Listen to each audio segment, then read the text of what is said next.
Well, Engage is almost here. Finally! Even though I posted a pretty cheeky video last week, I am actually pretty excited to get my hands on my pre-ordered copy. I've been a fan of Fire Emblem for several years now, and as a particularly big fan of Three Houses, I wanted to chat through my expectations for the follow-up. I've compiled a list of 3 hopes and 3 fears that I currently have for what the latest entry in the Fire Emblem franchise could be. Let's get into it.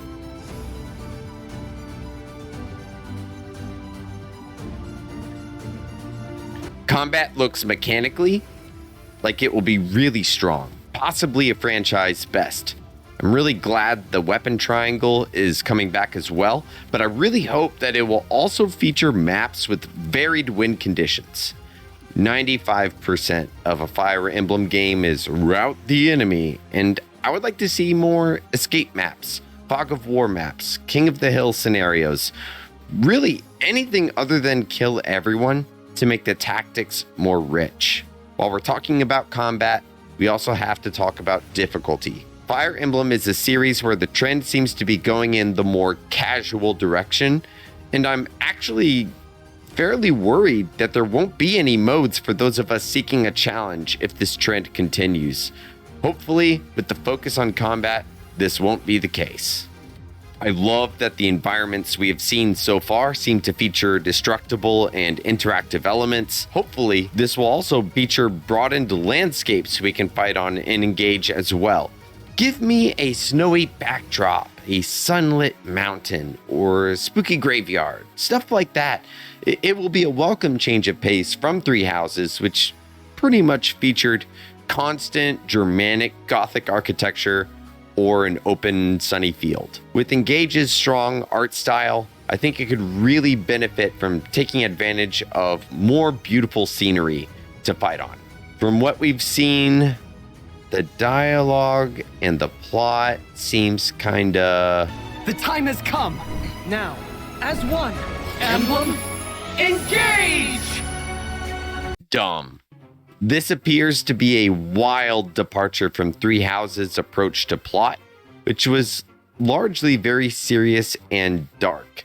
Engage seems to focus a little more on feeling like a Saturday morning cartoon, and some may really be excited for that, may really appreciate sort of a campier side of the franchise, which it has had before. But I thought that the more sincere and serious approach from Three Houses was really cool and effective. Maybe Engage will surprise me. This is just based on what we've seen in the previews, which is very limited, to be fair. Conceptually, Engage is a title that could benefit from multiple launch cycles, multiple expansion passes, and even free updates. It's a title that could really benefit from becoming evergreen content. There are so many beloved characters in the Fire Emblem universe, and I'd love to see this entry go beyond that initial battle pass, that initial season pass, whatever they're calling it, to really broaden our cast of characters and emblems. From early reports, it also sounds like this could be a very straightforward adventure with no alternate endings or diverging paths. So multiple game modes or alternative stories could make this the true love letter to fans that it is clearly aiming to be. If this were to not be the case, then probably my biggest fear is that Engage could have a very short campaign that's not very satisfying with no replayability. Many JRPGs actually struggle with this, but I think tactics games in particular really benefit from that sort of narrative customization you can have as a player. And this often comes from having multiple endings, multiple campaign routes. And it doesn't have to be that complex. It can be as simple as having multiple game modes. And I think we've gotten a tease that Engage may be dipping its toes into content like that. And this is another thing that Three Houses did very well, right?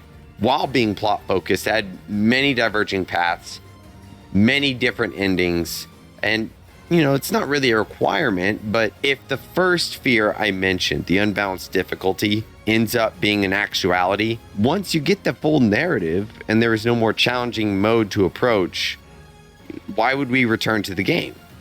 If there's no evergreen content, why would we come back? Why should we play this game 1, 2, 5, 10 years later? With the ambition that Engage seems to have, it could be a huge missed opportunity if the single player content ultimately feels underwhelming as a full package. What do you think? Do you think I'm on or off base anywhere? Do you have some hopes or fears for Engage that weren't reflected in this video?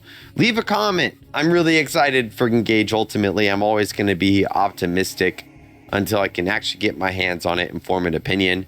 I love Fire Emblem, so I'm very hopeful for this franchise. If you enjoyed this content, maybe consider joining my Twitch channel sometime. I stream every Wednesday night at 7 p.m. Central and Saturday morning at 6 a.m. Central. I'll see you later.